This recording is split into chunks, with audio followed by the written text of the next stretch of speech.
The inexorable, inexhaustible, insufferable paradox of the techno-messianic oligarch, a veritable Icarian figure teetering betwixt the precipice of Promethean ingenuity and the chthonic abyss of capitalist rapacity. SpaceX, which is privately held, has an estimated market capitalization of roughly $350 billion based on a secondary share sale. That would make it one of the top 30 companies by market cap in the country. The company has had a banner year. Is Starlink. This is the worst part about Elon Musk is that, like, low key, Teslas are dogs. I mean, high key Teslas are dogs. But SpaceX, I hate to give him any credit whatsoever. I hate to give anything that he's associated with any credit. But SpaceX genuinely carries this person in terms of innovation. Starlink is incredible. It really is. Not only awesome, but also a lot of what SpaceX is doing is also pretty innovative. I hate it. I don't want to admit it. I know for a fact that people that work at SpaceX don't like their jobs in general. They despise working under Elon.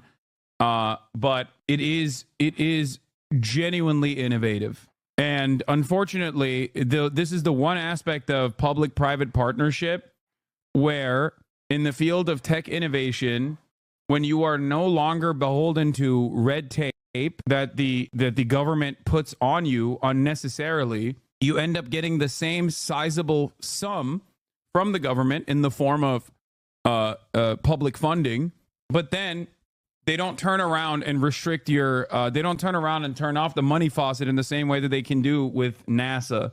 So basically what ends up happening is you have all the NASA talent, you have all the NASA research, you have all the public funding, but then some 900-year-old congressperson can't turn around and be like, I don't understand this space. Were you hit with a stroke gun?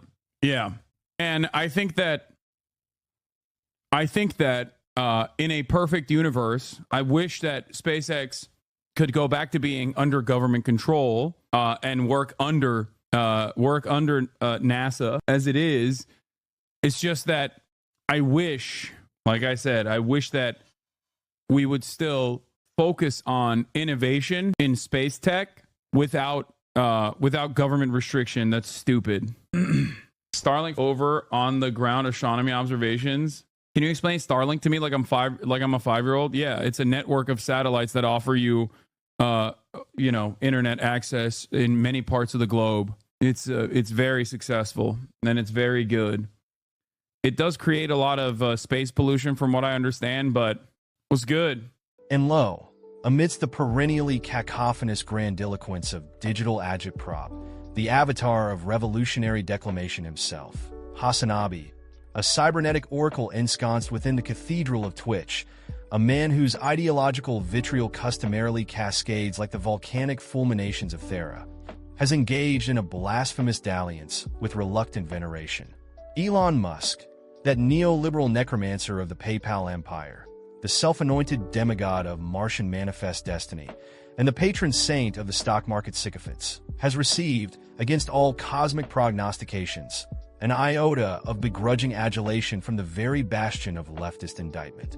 What, perchance, has precipitated this metaphysical incongruity, this ideological heterodoxy, so staggering that it threatens to rend the fabric of rhetorical sanctimony? Is this the dialectical peripeteia, the grand reversal, wherein even the most unrelenting critics of the techno-corporate pantheon must acquiesce to the incontrovertible testament of progress? Or is it the ultimate tragic irony? A leftist so ensnared by the inexorable march of privatized spacefaring dominion that he is forced, against the very sinews of his ideological disposition, to render reluctant encomium? We must now embark upon a forensic analysis of this paradox, dissecting the multifaceted labyrinth of corporate subjugation, governmental abdication, and the conundrum of scientific advancement under the omnipotent aegis of monopolistic stewardship. For herein lies the crux of the matter. Can one simultaneously excoriate the architect of an empire whilst lauding the edifice he has erected? Can one, in the same cerebral breath, anathematize the Muskian mythos while conceding that, in the barren wastes of American technocratic stagnation, his corporate monoliths have birthed a veritable Cambrian explosion of innovation? To invoke the name of Musk is to summon forth a discourse of Sisyphean contradiction, a Gordian knot woven from the sinews of speculative capital, governmental welfare, and the undeniable momentum of his ventures in the aerospatial dominion. SpaceX, the paragon of his techno-feudalistic dominion, emerges as both a paradigmatic marvel and a metonym for the insidious subsumption of state-led progress beneath the behemoths shadow of private autarky. Hasanabi, that digital harbinger of socio-economic castigation, must wrestle with a fundamental truth: that within the constellation of Muskian enterprises, SpaceX stands as the lone celestial body whose gravitational pull demands recognition, even from those who would otherwise consign its progenitor to the abyss of capitalist contempt. For what is SpaceX, if not the expropriator of NASA's celestial heritage, an industrial homunculus birthed from the pilfered amniotic fluid of state-funded research, now heralded as the apotheosis of private ingenuity? It is the ultimate irony. A company ostensibly liberated from the bureaucratic quagmire of congressional oversight, yet wholly dependent upon the epistemological bedrock that the American taxpayer has financed for decades. And yet, to deny its accomplishments would be to engage in an epistemic contortion so disingenuous as to render critique meaningless. The Falcon series, the Starship Endeavour, the cosmic ballet of autonomous rocket landings, the grandiloquent choreography of SpaceX's orbital ambitions is nothing short of an operatic spectacle, a performance that NASA, shackled by the necrotic inertia of federal bureaucracy, has struggled to replicate. This, then, is the locus of Hasanabi's rhetorical torment.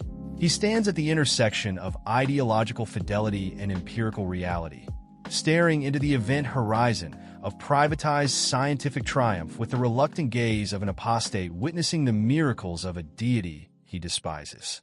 He must, with the full weight of his dialectical arsenal, admit that SpaceX has transcended the sclerotic decay of government-led aerospace stagnation. He must concede that, in a world where congressional troglodytes scuttle about the corridors of legislative impotence, brandishing their incomprehension like Neolithic clubs, it is the private sector, loathed, reviled, but undeniably effective, that has seized the torch of celestial ambition. But alas, the tributaries of this discourse are manifold, and no analysis of Musk's exoatmospheric empire would be complete without an excursus into the tumultuous paradigm of Starlink. Here we find yet another dialectical impasse, a technological marvel whose ramifications are as celestial as they are infernal. On the one hand, Starlink is a marvel of infrastructural democratization, a panacea for the broadband desertification that has long plagued the hinterlands of terrestrial civilization. It is the very embodiment of what neoliberal evangelists have long prophesied: the boundless reach of the private sector, extending its benevolent tendrils into the forsaken realms of connectivity deprivation. For the digital hermit marooned in the desolation of rural isolation, Starlink is Prometheus bearing the fire of high-speed connectivity, a veritable manna ex machina descending from the heavens. And yet, in the same breath, one must acknowledge the astronomical travesty unfolding in the silent void. The night sky, that infinite tapestry upon which astronomers have for millennia inscribed their celestial auguries, is now besmirched by the metallic excrement of a privatized orbital hegemony. The cosmos, once the domain of the sublime and the mysterious, is now a gaudy showroom for corporate omnipresence, a visual cacophony of satellites streaking across the firmament in an unrelenting desecration of nocturnal splendor. Thus, the great contradiction of Starlink emerges in stark relief. It is at once the harbinger of digital emancipation and the vandal of cosmic beauty. At the heart of this maelstrom lies the perennial philosophical question: what is the price of progress when it is unshackled from the halberd of governmental oversight? Hasanabi, despite his reservations, acknowledges a reality that leftist orthodoxy has long sought to exorcise from its doctrinal purview. That in the contemporary American paradigm, where the state has abdicated its responsibilities upon the altar of capitalistic inertia, the private sector has paradoxically become the unwilling custodian of human advancement. But this acknowledgement is no vindication of Musk, nor a legitimization of his delusions of grandeur. Rather, it is an indictment of the state itself. an elegy for the era when NASA stood as the apotheosis of human ambition rather than an ossified relic of bureaucratic impotence. Hasanabi's lament is not for the successes of SpaceX, but for the tragic necessity of its existence, for the cruel reality that only through the gilded corridors of a billionaire's enterprise can humanity now dare to reach for the stars. But this concession is no celebration. It is a dirge, a requiem for the days when the stars were the dominion of the collective rather than the fiefdom of the technocratic aristocracy. And until such a day arrives when the state reclaims its celestial birthright, when the halls of NASA once again resound with the echoes of boundless ambition, we are left only with this cruel paradox, that progress, for now, wears the face of the very man we despise.